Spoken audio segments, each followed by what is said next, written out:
Imagine this. You are invisible. Not in the literal sense, but in the way that truly matters. You walk into a room. You're polite. You're decent. You check all the boxes of being a good guy. And yet, nothing. Your presence creates no ripple. Your absence no void. You are a ghost in your own life, screaming into a silence that seems to absorb everything.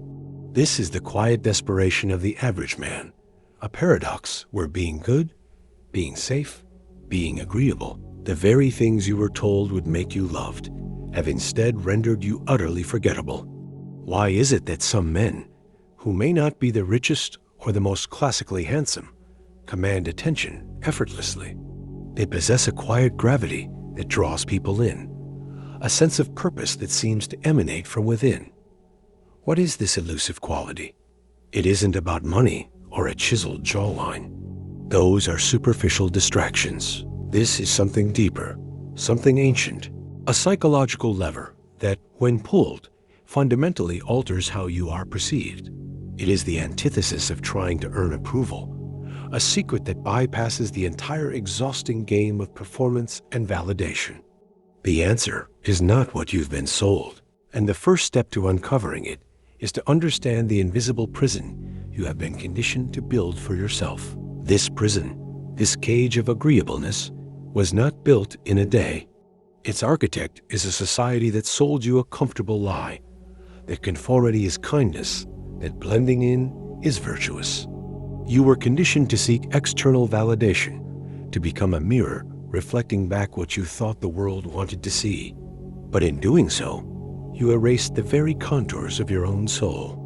The German philosopher Friedrich Nietzsche saw this coming, warning of the last man, who blinks and seeks only comfort, who has sacrificed all passion and individuality on the altar of safety. You have been domesticated, not for your own benefit, but for the comfort of the collective. Psychologically, this creates a schism. Carl Jung called it the shadow, the repressed, instinctual, and powerful parts of yourself you were taught to hide. Your anger, your desires, your raw, unfiltered opinions, all forced into a dark cellar within your psyche. But what you repress does not disappear. It withers, and with it, your vitality. The man who is all persona, all mask, emits a subconscious signal of incompleteness. He is a placid lake, predictable and calm, but offering no depth, no mystery, and certainly no adventure. The very act of trying to be liked is the very thing that makes you fundamentally uninteresting. But what is the true cost of living in this fractured state? The consequences are more insidious and more powerful than you can possibly imagine. This journey into the shadows is just beginning. If you're ready to continue dismantling the cages of your own conditioning, subscribe now. The deepest insights are yet to come. Indeed, the cost of this fracture is a silent, psychological enslavement that shapes your entire reality. You live in what the philosopher Jean-Paul Sartre called bad faith, a state of self-deception, where you deny your own freedom and authenticity to fulfill a role assigned to you. The consequence is not merely a lack of romantic success. It is a profound existential numbness. You become a passenger in your own life, reacting to stimuli rather than initiating action. Your world shrinks, governed by cognitive biases like the spotlight effect, where you overestimate how much others are judging you, and a deep-seated fear of exclusion that was once a death sentence in our tribal past.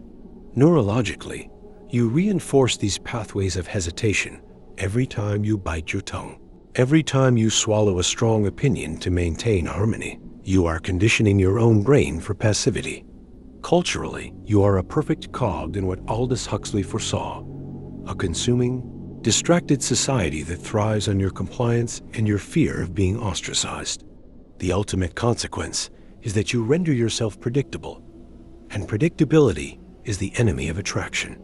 You become a closed loop, a system with no new input, destined for entropy. But this very realization contains the seed of your rebellion. For if the problem is a prison of the mind, then the key must be a radical, counterintuitive shift in consciousness. The rebellion begins not with a set of pickup lines, but with a philosophical revolt. It demands you cease seeing yourself through the imagined eyes of others and start gazing inward with unflinching honesty. This is the journey from the last man to what Nietzsche called the Übermensch, the overman, who creates his own values. The secret is not a trick, but a state of being, indifferent self-possession. This is not apathy. It is the profound, unshakable commitment to your own internal purpose. A purpose so compelling that a woman's approval or disapproval becomes a distant, irrelevant echo. You stop performing and start being. You reclaim your shadow, not to become a monster, but to become whole, integrating your ambition, your righteous anger, your peculiar passions. This wholeness projects an aura of authenticity that is magnetic. A woman is not drawn to a man who needs her. She is drawn to a man whose mission she wishes to join. Your focus shifts from "how can I make her like me?" to "does she fit into the life I am passionately building?" This is the counterintuitive inversion. By relinquishing the desperate need for the outcome, you become the only man in the room who isn't trying. You are no longer a ghost, but a gravitational force. But to master this, you must confront the ultimate truth about the nature of reality itself. If this shift in perspective felt like a key turning in a lock, ensure you don't miss what comes next. Subscribe and share your own awakening in the comments below. The ultimate truth is this: the entire dynamic was never about attraction at all. That was the grand misdirection. You were focused on the reflection in the water, not the moon casting it. The only thing you ever had control over, is your own sovereign reality. The women you sought were not prizes to be won, but mirrors reflecting back the relationship you have with yourself. A man who is at war with his own depths, who hides his shadow and seeks validation, will only ever attract the superficial, the chaotic, or the empty. But a man who has embraced his inner chaos, who is building a world so compelling he would gladly inhabit it alone, becomes a beacon. He does not attract, he selects. This is the final paradigm shift. You are not a participant in their world, hoping to be chosen. You are the architect of your own, inviting them to visit. And in that visit, they decide if they wish to stay. The power was never in a secret trick to make them look at you. It was, and always will be, in the courage to turn your gaze so deeply inward that you become a world worth exploring. The question is no longer, "How can I be seen?" It is, "Now that I am finally whole, who is worthy of witnessing the world I have built?"